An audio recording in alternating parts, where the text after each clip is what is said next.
नमस्कार। अपने ही घर के चिराग से खुद अपना ही घर जला लिया। महाराष्ट्र की राजनीति और राजनेताओं का विश्लेषण। अभी से 2.5 साल पहले 2019 में महाराष्ट्र की जनता ने एनडीए गठबंधन को वोट दिया था। हिंदुओं से हिंदुत्व के नाम पर वोट मांगा गया और वोट लिया गया एवं जनता ने अपना वोट दिया। लेकिन गठबंधन में कुर्सी की लड़ाई को लेकर गठबंधन होने के कारण गठबंधन टूट गया।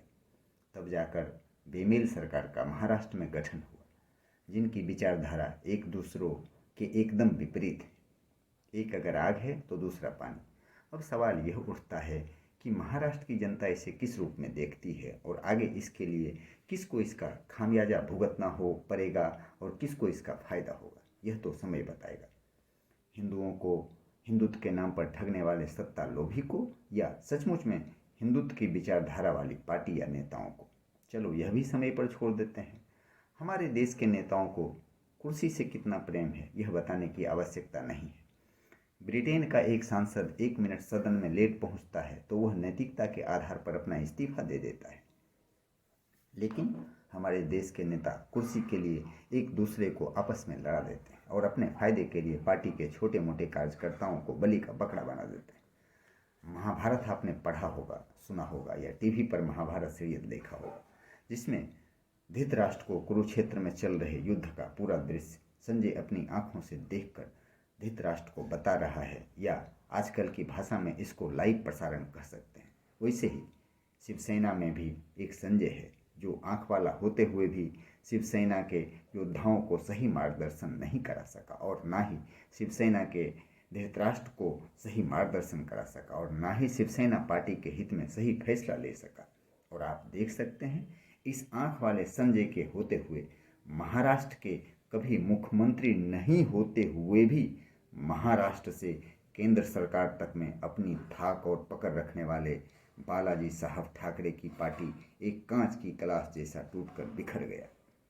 और यह पार्टी का महान सलाहकार, अपने आप को चाणक्य जैसा चतुर समझने वाला, शकुनी जैसा पासा फेंकने वाला या पासा फेंकने में माहिर व्यक्ति, शिवसेना का शकुनी, जिसने अपने परिवार को टूटकर बिखरने से नहीं रोक सका और अपने ही परिवार या पार्टी को गलत सलाह देकर पार्टी को वहां पहुंचा दिया जिसकी कल्पना आप नहीं किए होंगे, जिसका आपको थोड़ा भी उम्मीद नहीं होगा। अब तो आपको पता चल गया होगा कि ये शिवसेना का संजय अपनी ही पार्टी का सबसे बड़ा दुश्मन निकला, जिसके कारण महाराष्ट्र में शिवसेना उद्धव ठाकरे गुट का लगभग जड़ से खात्मा होने के आसार है। आज जब देश के राजनेताओं पर चोरी, घोटाला और ठगी का इल्जाम लगता है तो यहाँ तक बलात्कार जैसे मामले में भी शामिल होते हैं तो यह नेता जोर जोर से चिल्ला चिल्ला कर कहते हैं, हम चोर नहीं हैं, हम दुनिया के सबसे बड़े शरीफ हैं। लेकिन आम पब्लिक सब कुछ समझ रहा है और जान रहा है।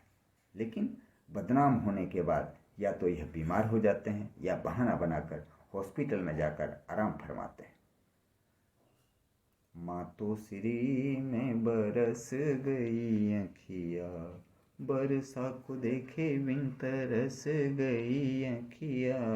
मातोश्री में बरस गई अखिया, सागर इतना खुश है देखो, करे बरसा की तैयारी। चल हट चल फुट बरसा बंगलो में आ रहे भगवा धारी। गुवाहाटी से चौपाटी तक जंग जोरदार हुआ, कुर्सी की लड़ाई है, कुर्सी ही खास हुआ। चाहे गांव जले या शहर जले, मेरे पिछवाड़े से कुर्सी नहीं ले। जब कुर्सी अपनी चली गई तो सबको मेरा राम राम। अब आगे देखते हैं कितने और किसको आएंगे काम राम। कुर्सी के चक्कर में भाऊ को माया मिला न राम। कुर्सी क्या क्या खेल दिखाए, लौट के बुद्धू घर को जाए। इसीलिए आपका सलाहकार हमेशा चाणक्य जैसा होना चाहिए, शकुनी मामा जैसा नहीं। जय श्री राम। धन्यवाद।